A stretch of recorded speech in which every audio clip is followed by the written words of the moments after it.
At so yun mga ka-idol, no? Ah, puntahan natin si Burns.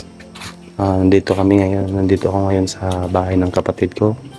At ito na, wala pong nakatira dito kaya dito ko na siya dinala, no? Ito po yung ano dito. Ayun si Burns, oh. Saka si Michi. Dito alam ko na safe na lugar ito. Walang nakatira. Kaya dito ko sila dinala. Ito natutulog pa. At si Michi tutulog pa rin, no? Tingnan natin, kumustahin natin yung dalawa. Kung bumaba na ba yung lagnat nila. Medyo bumaba na mga ka-idol, no? Si Michi. Ito, medyo okay na rin.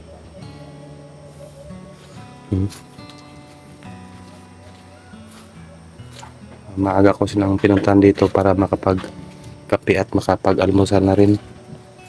Para mabalik na yung katawan niya, no?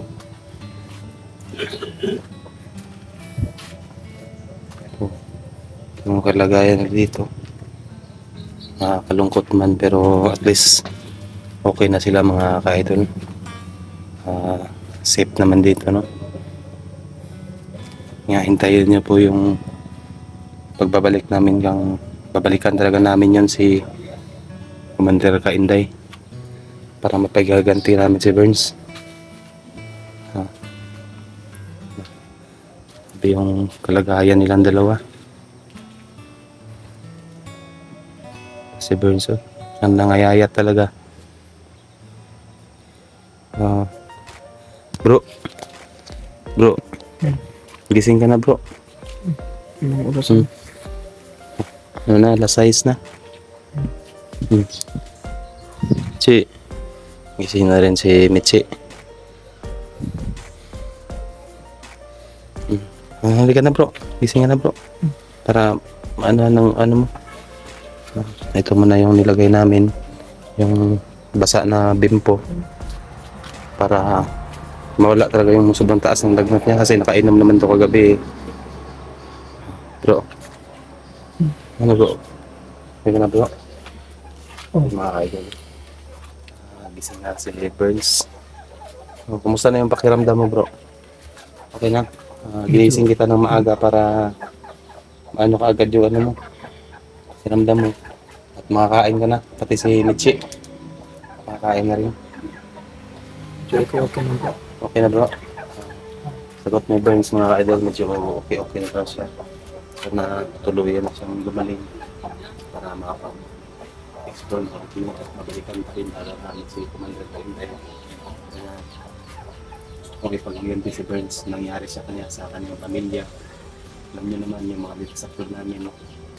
Si Burns ay nantig sa bahay niya. Lahat ng binabanggit si Commander Kainday, hindi pa namin nakikita yun. Ay gusto talaga ng mangikan para maubos na sila.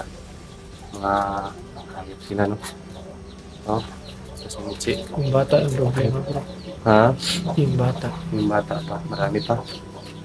Che, daghan pa mo dito at sige pang kuan ni Commander Kainday, Che. Ha? Marami pa. Sino-sino ba yun sila? Kinsa-kinsa man to sila? Makauban ako. Mga kauban nimo. Wala po kay igsuon dito, naa. Naa. Bro, may kapatid din daw si Michi na nandun. Grabe, no? Grabe ka, walang hiya pala yung Commander Kainday na yun. Marami din sila mga tao doon. Marami. Daghan sila, daghan. Daghan. Paano na to, bro? Daghan daw sila to, bro. Kailangan. Kailangan talaga natin ng ano, maraming kargada pag aakyat tayo doon. Kaya mga ka-idol, si Burns, sobrang kawawa naman talaga. Kita naman yung kalagayan nila ng dalawa. Ito, wala pa nga kaming banig dito. Ito lang yung natira, putol pa na pom. Dito ko lang sa nilagay sa may ano, sa malapit sa silangan ng araw para init-initan sila kasi pag dito sa kwarto sobrang ano dito oh. Ayun, wala, sobrang kalat.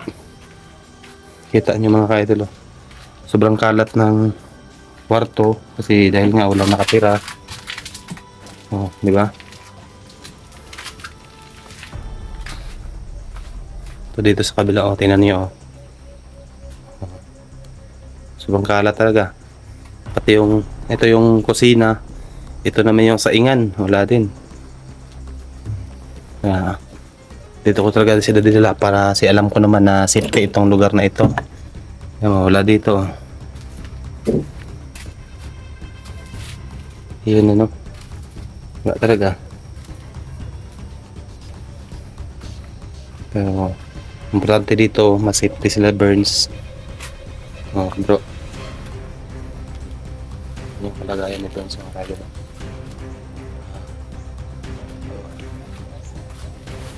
Bro, okay ka na bro? Medyo okay na. Medyo okay na si Burns. Ngayon nga lang, kailangan pa namin makarecover yung katawan niya. Kasi tingnan niya lang, sobrang nangayayat siya. At ito si Mitchie, dito lang muna to siya. Mag-explore kami ulit. Pasapin natin siya, no? Tanungin natin. Si, okay ra ba sa imo na kanang ibilin ka na mo diri pag mobalik ning subida dito kay amo atong pangitaon si Commander Kainay, okay ra sa imo diri ara ka? Pera. Okay ra. Mahinaon sugot ka. Mga pila pa man makabuk dito Daghan. Daghan yun. Hmm. Wala di mo naihat ang ubang bata, mga pila makabuok. Wala. Asa di mo gikan ato di ay? Yung sa bukid. Di ka tong gikuha mo ba asa man mo gikan ato? Nag-eskwela na ba ka? Oh. Makagikuha na to. Tong pagkuha ni Commander Kainday sa imo asa man kagikan na to? Asang panito? Sa eskwelahan. Eskwelahan? Oh. Grabe. Eskwelahan no bro. Hayop na lang Commander Kainday na yan bro. Kaya grabe yung ano bro. Kailangan natin na ano, makuha natin yung bata.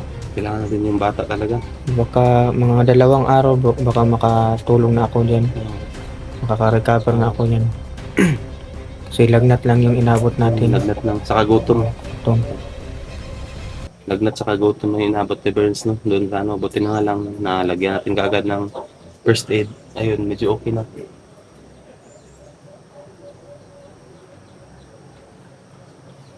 Okay na si Burns. Pero problema natin yung kasamahan ng bata. Kasama ng mga bata no. Yun ang problema namin ng mga idol. Mga kasama ng bata. Kasi marami daw sila.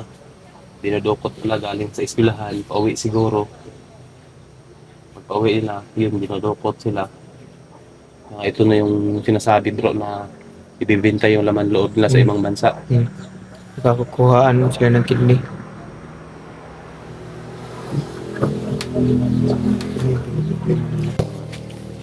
Nakakita ba yung sinapit? Sana maka-recover na ito.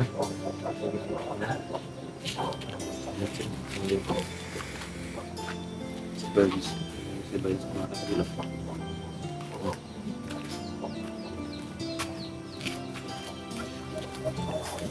Hindi ko masyadong makausap ng maayos mga kaidol dahil sa nangyari. Nagpa-flashback pa talaga sa kanya yung sitwasyon na nilusod siya ng mga bandido. Isipin nyo naman, halos sobra 1 linggo bro, no? Paghahanap ko sa'yo, sobra 1 linggo ka sa gubat. Buti nakasurvive ka doon bro. Anong nun? Yun na yung nakain mo, yung patikan. Tikan. Ay, Kubod ng kawayan. Kubod ng Saging at kawayan. gabi. Gabi? Oh, gabi. Kasi may lighter ako doon bro. Buti naman bro, nakaagaw ka ng lighter. Oo, at saka sundang. Pakaitak. Oh, ito. Buti na lang mo. Hmm. Kasi kung wala kang nakuha na gano'n bro, grabe talaga. Baka mamamatay na ako sa gutom. Patay talaga sa gutom, no? Hindi ka mamatay sa bala, sa gutom ka naman patayin. Sa gutom.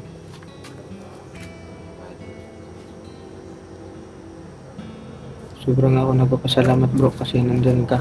Tunay talaga na kaibigan. Na ano man bro, hanggat kaya po, gawin mo bro para alang-alang sa ating pinagmamahan. Pinagmamahan, halos magkapatid na rin yung gawin sa'yo. Kaya problema natin ngayon yung mga kasama ng mga bata. Kasama ng mga bata, no? Yung problema natin. Mm. Yun yung malaking problema natin, bro. Yung kasama ni Mitzi, yung problema natin. Kaya nga. Sana hindi tayo mawalan ng pag-asa. Natin yung maligtas. Nag-alala lagi na ako nito kapag sobrang nagtataka at pupunta doon. Buti na na-interview ako. Pati pamilya niya, bro. Mm. Baka Pati. inatuto. Nandun yung pamilya niya, no? Dinala rin. Tinula rin na yung pamilya niya.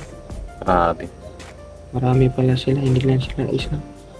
Baka ito yung natin to, blessing natin to. Ito na yung blessing natin, bro. Oh. Karoon tayo ng bata. So, alagaan natin to, bro. Hindi natin to ipunta sa DSWD. Sa atin lang to kasi binata pa ako, wala pa akong anak. Oo. Mag-asikaso asikasuhin natin to. Para ka na magiging single dad niyan, bro. Pag nagkataon. Sige ka tayo nito. Sagot ka, Mitzi. Nadali ka kang Kuya Burns. Okay na sa imo, ha? Wala mo ni anak si Burns. Litaw ko. Ulitaw pa man eh. Sagot ka, okay na sa imo, ha? Okay lang. Okay na. Ay, mga idol. Pumayag na rin si Mitzi. Okay. Walang kain, bro. Nakakain. Buti na, bro. Kagabi, nakakain na tayo, no? Oh, kakain na tayo.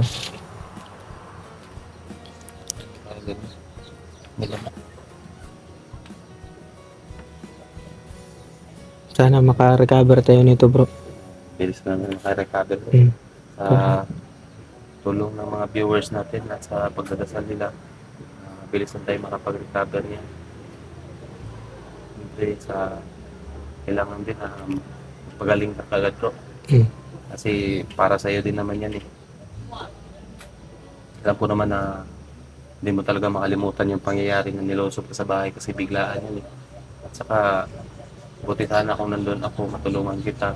Kaso wala ako doon, bro. Nandun ako, na-busy ako sa project ko. Kaya hindi ako nakapunta agad. Kaya nalaman ko na ayun nga, nandun na nga si Burns na hunting ng mga armado. Yun, nagmamadali akong puntahan. Hinahanap ko agad. Nasipit mo naman, halos 1 linggo. Kaya naubos din yung pagkain ko, gamot. Kasi ulan init din yung sinapit ko mga ka-idol, no?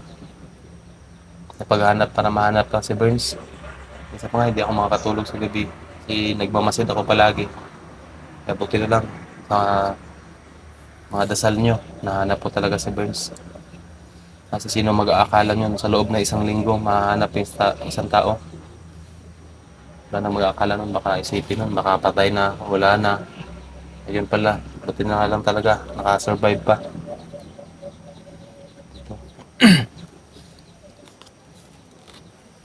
At yun lang mga ka-idol, no? Kasi anuin muna namin, no? Magkakape pa kami. Mag-iinit pa kami ng tubig. At diretso na rin mag-aalmusal. Kasi no? Para mabilis makarecover to mga bata. Si Burns sa yung bata. No? Hanggang dito lang mga ka-idol. Maraming salamat sa lahat. Sa walang sawa ko suporta niya sa amin. At thank you. Lubos po kami napapasalamat no, sa inyong mga viewers, sa mga solid subscribers. Salamat sa Maraming salamat sa lahat. prayers. At sa mga Ating tayo dito. natin. Nabubuhay pa tayo. Salamat talaga sa mga prayers. Viewers. Kasama ng bata. Salamat sa tulong niyo din. Sa nagbigay, salamat din sa nagbigay ng tulong. Hindi ko kayo makakalimutan. Ito, magpapagaling pa tayo. Magpaparecover pa tayo. Hindi ko pa nalilimutan yung mga flashback ngayon sa ating isipan. Kailangan natin na mag-move on. Let us move on. Ito na ng mga pangyayari sa lahat ng mga umiiyak, sa lahat ng mga nakita sa ating sitwasyon. no? Lubos ako nagpapasalamat sa inyo kasi nandyan kayo at nandun din yung kaibigan ko na si Har na isa rin na tumutulong sa atin. So yun lang guys, no? Yan yung pinakamalaking papasalamat ko. No, taas pusong pagpapasalamat sa inyo. Kasi buhay pa tayo ngayon at may ligtas pa natin yung kasamahan ng bata. Buti wala sa mga nangyari natin sa gubat. Tayo pa yung nakapatay na 2 armado at inuutusan pa ni Commander Kainday na tugisin, patayin yung buhay natin. Buti hindi talaga pinagpala ang mga masasama. Buhay pa tayo at pwede pa tayong mag-prepare para kung ano mayari sa atin. Importante makapa-prepare tayo, no, na in case of emergency nakaprepare tayo kasi hindi ko talaga inakala yung time guys yun sa bahay na mayroong pumunta sa akin. Buti na lang hindi tininan niyang kama kasi nandun ako nakatayo, no? Hindi talaga papapalarin yung mga masasama na tao. Ito muna guys, dito muna ako ngayon sa kapatid ni Har. Nagbalala ko sa inyo, okay na tayo pero mas masakit pa yung ulo natin at saka tiyan natin baka sa ulcer to guys. Yung inano ko ngayon at yung bata may lagnat pa, may kalinturan pa pero pinainom natin ng gamot, no? Yun lang guys, no? Hindi ko kayo makakalimutan sa mga prayers nyo. Sa lahat ng mga pamilya ko, huwag kayo mag-alala, dito po yung mga pamilya ko sa kapatid ni Har. Dito muna kami mag-stay ngayon at pag magaling na ako madali ito makaka-recover at makatulong tayo katulad na ito mga bata. Yun lang guys, no? Maraming salamat po sa inyong lahat. Hindi ko kayo makalimutan. Shout out sa lahat ng mga solid supporters natin. Hindi ko kayo may isa, at least na mahal ko kayong lahat. At yun lang po, alam